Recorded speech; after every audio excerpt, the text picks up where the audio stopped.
สบายดีทุกคนพอดีอันนี้มันการทดลองกล้องใหม่เนาะโทรศัพท์ใหม่แหละมันสามารถถ่ายได้สอง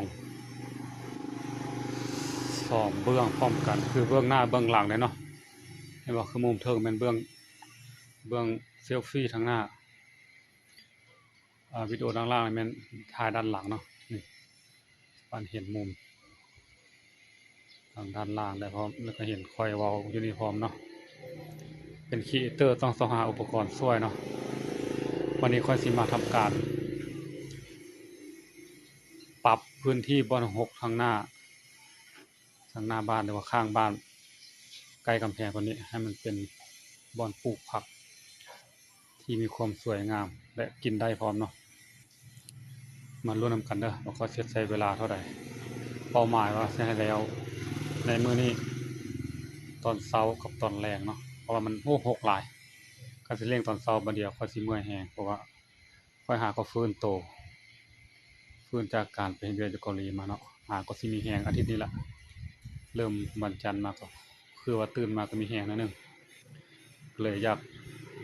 ประทังประลองแฮงตัวเองว่ากับเวียดนามมันเป็นอะไรเนาะมาลุ้นนำกัน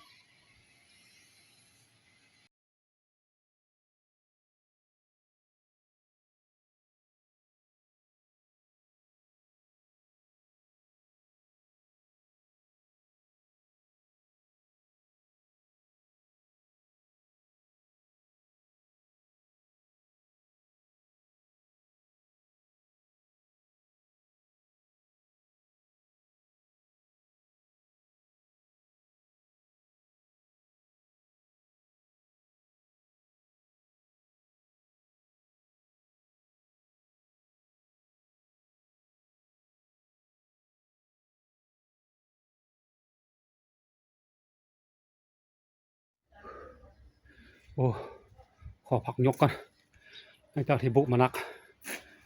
เกือบชั่วโมงนึงละในสำนี้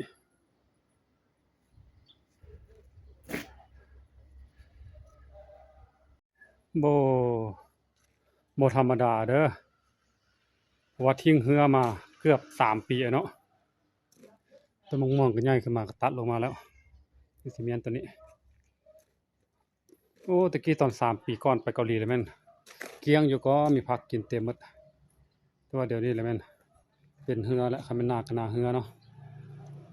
อันนี้มันหือไหมมาเศร้าไหมสภาพแต่ว่าก็เริ่มเห็นผลแล้วนี่3-4 คูนี่สะอาดขึ้นแล้วเนาะเบิ่งงามบ่เบิ่งง่ายบ่นี่อีกคูนึงเอาพวกเศษไม้ทิ่มลงมานี่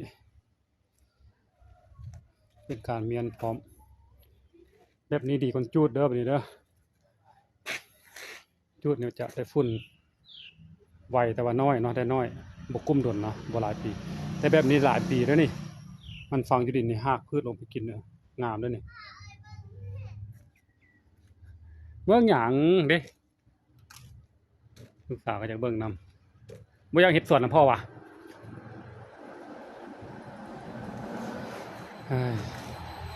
พักยกโอ้ห่างกายยังบ่ฟื้นโตครับเนาะยังเมื่อยอยู่แต่ว่าก็น่าจะไข้ขึ้นก่อนตอนมาที่แรกมาแต่เกาหลีที่แรกเนาะเดี๋ยวว่าเรื่องตัวนี้ต่อเนาะมา culture เขาเอิ้นเขาต่างประเทศเอิ้นเนาะคนต่างประเทศจะมักเอาพวกไม้ใหญ่ๆลงพื้นก่อนต่อมาก็เป็นไม้น้อยไม้โดกแบบนี้แหละลงไปพื้นแล้วก็ดินกบโอ้บ่นั้นโอ้งามเด้อบ่ได้หดน้ำหลายเทื่อต้นโน้นจะหดก็ได้นะแบบนี้เขาเจ้านะก็เลยใส่สูตรเขาผสมผสานระหว่างเกาหลีกับสูตรต่างประเทศเนาะรอลุ้นติดตามกันสิเป็นอะไรสิงามคือคำคุยบ่คำตัวเองที่คุยอยู่นี่บ่ลองเบิ่งนะติดตามกันพอเมื่อแล้วจะลุยต่ออีกหลังจากที่พักผ่อนเติมน้ำเติมใหญ่เพิ่มธาตุน้ำตาลในร่างกายแล้วได้เวลาลุยต่อแล้ว อีกจาก2-3 คู่ก็พอแล้วตอนเช้านี่เดี๋ยวร่างกายสิซัดเนาะก็ฟื้นตัวนี่ค่อยเฮ็ดไป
อ่ะผ่านไปเกือบ2 ชั่วโมงได้ส่ำนี้ค่อยเป็นค่อยไปเนาะเมื่อวานนี้3 คู่มื้อนี้เพิ่มมาเป็นเมื่อวาน2 คู่มื้อนี้เพิ่มมาก็ได้3 คู่แล้วเหลือแต่ปลูกกระยางเนาะนี่เริ่มเห็นผลแล้ว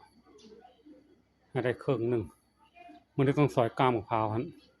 ซอยง่ามะพร้าวลงไปคู่ตึ้มประมาณคู่หนึ่งหรือว่า2 คู่ให้มันได้เพราะฉะนั้นมันหกหลายเนาะ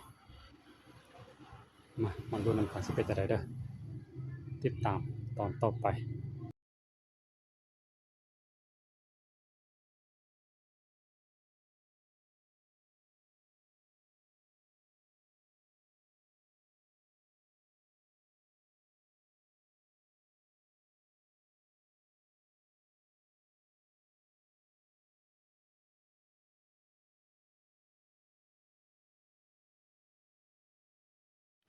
โอ้หลังจากใช้เวลาอยู่